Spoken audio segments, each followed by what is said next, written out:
Good morning. It is Tuesday, the 24th of October, 9:54 a.m. Pacific time. I'm going to show you a position that I'm going to roll, how I do it, and why I'm doing it. Okay, so this is Cloudflare, ticker symbol NET. Current price 58.83, up 16 cents on the day. Not much action. If you look down here, it's green.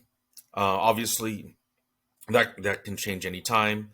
Um, Everything's less than a percent difference. It's you know, kind of a excuse me, kind of a quiet day, but not too wild. In fact, let me refresh it. Okay, so still quiet day. Anyway, excuse me.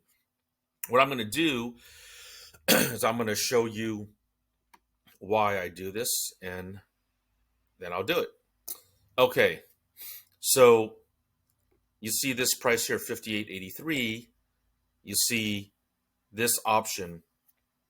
It's November 24th. That's the expiration. So that's a month from today. Today is October 24th. This is November 24th. You see that this is a $67 strike price on a call option. So my whole objective is to see this expire worthless because I sold 17 of these. You see a minus sign? You see all these are minus signs? I sold these. Someone else bought them from me. They would have the number with no minus sign. They do not want the option to expire worthless, where I do. Now, obviously, I'd like to make a higher return if possible, but still maintaining my strategy. Someone who buys these options, they can make a higher return. They can make 1,000% return possibly. Well, for me, I only make, maybe 3, 4, 5% return, something like that. It varies, but it's not 100% or 50% or anything large. So you see this here, 41.9%. That's how much I would keep of this amount that I collected up front if I were to exit now. So you see this value, I collected 66.41.81, and if I were to buy back these positions, I would pay this much. The difference between the two, let me hover, is $2,782.81. Okay, so I just changed the settings to show percentages. I'm a percentage guy in a lot of cases. So what I want to do is I want to squeeze out a little bit more juice out of this trade. So I think that this is a pretty good cushion from 58.83 to 67. I'm going to see what happens if I change this to 66 or 65. Okay. So I'm going to go to trade options. All right. Here's my screen. Okay. Notice the symbol is NET, N-E-T. It's Cloudflare. I'm going to click Roll Out. Roll Out will give me the ability to exit one position and enter another. So I'm basically replacing it. By default, because it knows what I'm holding, it gives me the choice. I hate to say the option because that's such a redundant term. I'm going to click Buy to Close. That auto-populates. So now I would exit this position with buying it back. That will close the position. 17 of them. November 24th expiration, 67 call. Okay, now to enter a new position instead, I would sell to open a new position. And for some reason, it defaults consistently to 2 contracts higher. Why? I don't know. So the pluses and minuses obviously mean exactly what you think it means. Okay, same option or same underlying stock, I should say. let's look at the same expiration. And let me try for the 66 call. So if I sell the 66 call,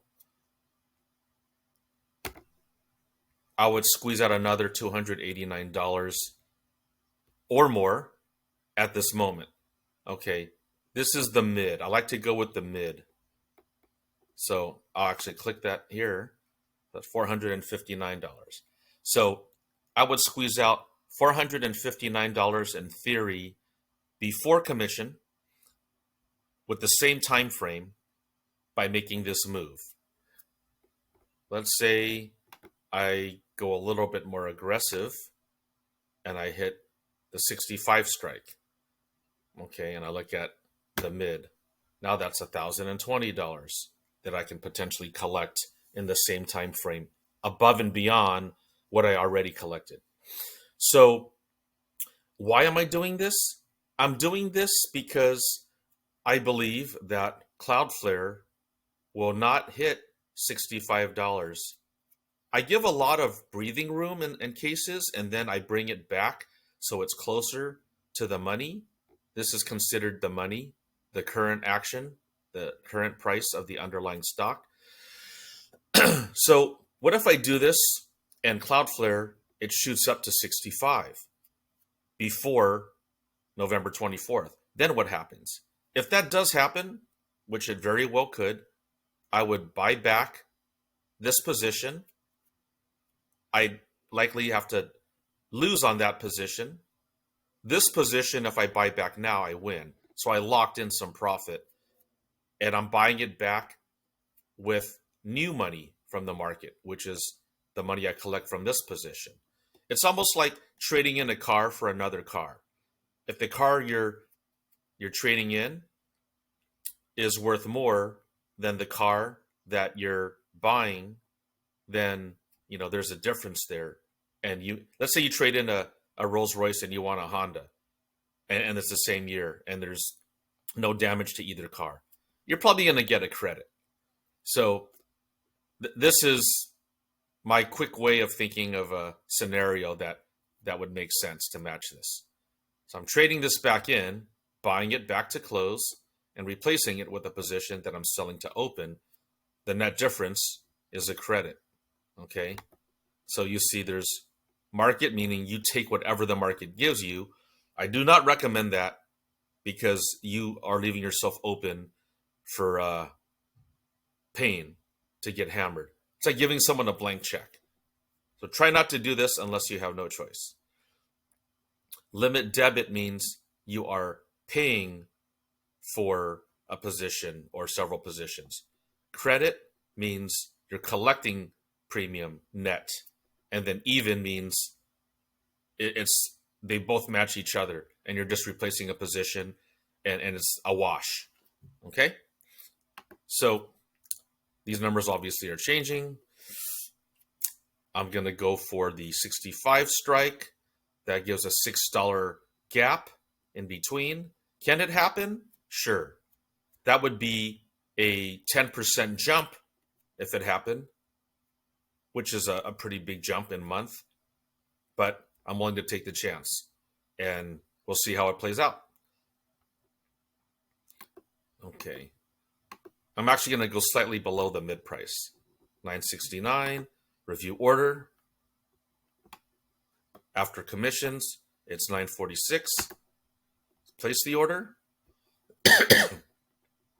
Now, if I want to get a view of what happened, I go to order status. Okay. So the order's still open. So this is what's happening.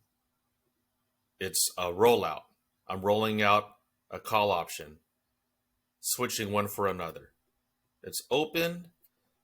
Action is sell. 17 of them. Okay, so I'm looking for a credit of $57 or 57 cents. Either way, it's virtually the same thing because we always multiply this by 100 shares, 100 shares per option. So this times 100 is $57, $57 times 17 gives you that 969 or something like that. So this is the bid and this is the ask. I'm somewhere in the middle. I'm going to refresh. Okay, still open. Let me click change, and I'm going to change my order. So 57, 57. I could get filled. The odds of getting filled will increase if I lower my ask. So instead of 57, I'm going to go to 56. And let's see. Okay, well, the mid lower to 56 as well. But I'm going to place this and see what happens. Okay, I got filled. If I didn't get filled, I have a couple of choices. I could wait between now and 1 o'clock my time, which is 3 hours. Or I could always go to change and lower my price, my ask, to 55 or 54. I can hit market. I can click on the bid price, which was, I think, 40. Here it is, 48. Any of those, I would have gotten a fill. But I didn't want to just roll over and play dead and take any price. I wanted to get a reasonable price without being too greedy and asking for something up here. I mean, I get filled at all. All right. So thank you for watching, and you have a wonderful day. I'll post another video soon. Take care.